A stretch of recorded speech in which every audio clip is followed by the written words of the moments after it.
उत्तर प्रदेश में अधिकारियों, नेताओं और फर्जी फर्मों ने आपको लूट लिया। आपके धन की डकैती डाली गई, खुलेआम डाका और भ्रष्टाचार हुआ। इस भ्रष्टाचार का मैग्नीट्यूड इतना बड़ा है कि शायद ये उत्तर प्रदेश के इतिहास का सबसे बड़े मैग्नीट्यूड का घोटाला माना जाएगा, क्योंकि ये घोटाला गांव-गांव तक पहुंचा है। हर नगर पंचायत, हर नगर पालिका, हर नगर निगम के एक-एक वार्ड तक पहुंचा है। ये घोटाला है कोरोना किट स्कैम।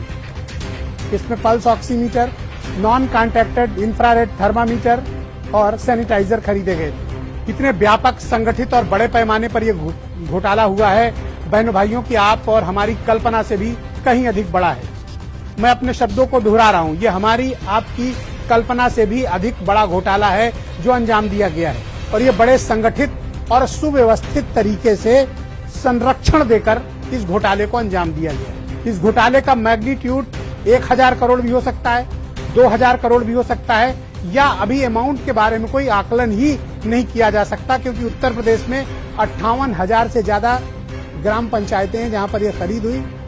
नगर पालिका, नगर निगम, नगर पंचायत और इनके वार्ड तकरीबन 1100 ऐसी और चिन्हित हुए हैं जहां पर यह परचेज हुई। इसका स्तर बहुत बड़ा है, बहुत व्यापक है, और आपको जानकर हैरानी होगी कि ये संगठित तरीके से ये भ्रष्टाचार कराया गया।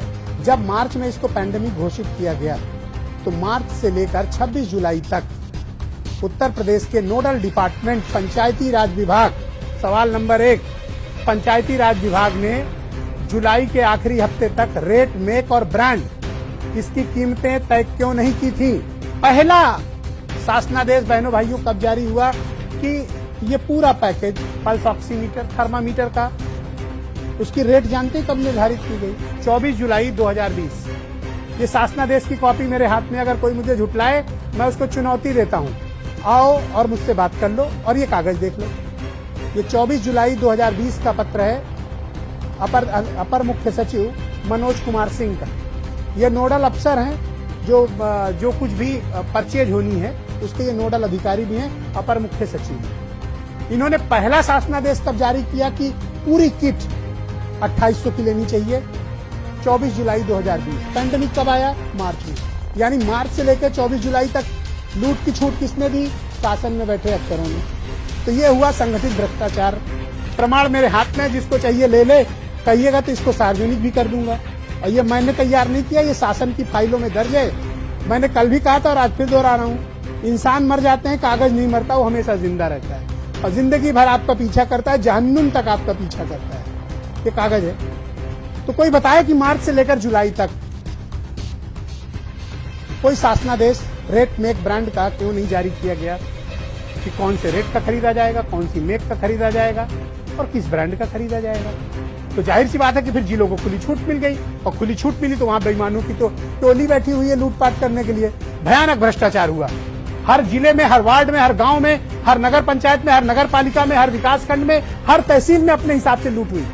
डीपीआरओ, डिस्ट्रिक्ट मजिस्ट्रेट, सचिव और प्रधान, इनके एक सिंडिकेट ने मिलकर भयानक भ्रष्टाचार किया। उत्तर प्रदेश के 65 जिलों की रिपोर्ट अब तक आ चुकी है जहां ये भ्रष्टाचार बहनों भाइयों खुला है।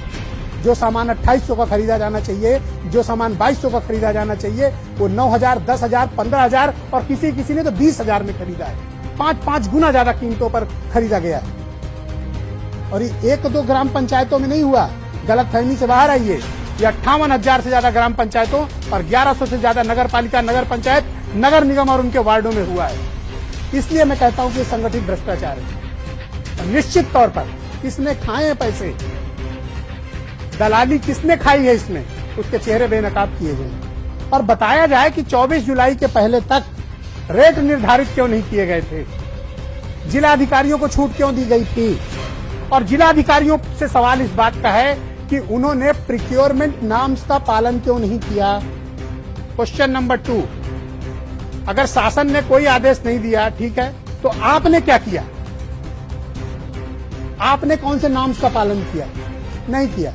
जिसकी जो मर्जी उस रेट पे खरीद ले, कमीशन सेट हो जाए सबका। बस कई जिलों से तो प्रधानों ने भी जानकारी दी है, आपके होश उड़ जाएंगे। 50%, 60% कमीशन खाया गया। भयानक भ्रष्टाचार है, भयावह भ्रष्टाचार है, घृणास्पद भ्रष्टाचार है। गरीबों का खून चूस लिया गया, उनके टैक्स की गाढ़ी कमाई को खा गए, बेईमानी कर ली गई। ऐसा भी कहीं होता है क्या? ये तो भ्रष्टाचार की अति है जो कुछ भी दिखाई पड़ी है। और मुझे हैरानी होती है इस तरह के कार्यों को लेकर कि ये हो क्या रहा है उत्तर प्रदेश। अच्छा, ये तो हुआ डिस्ट्रिक्ट की बात।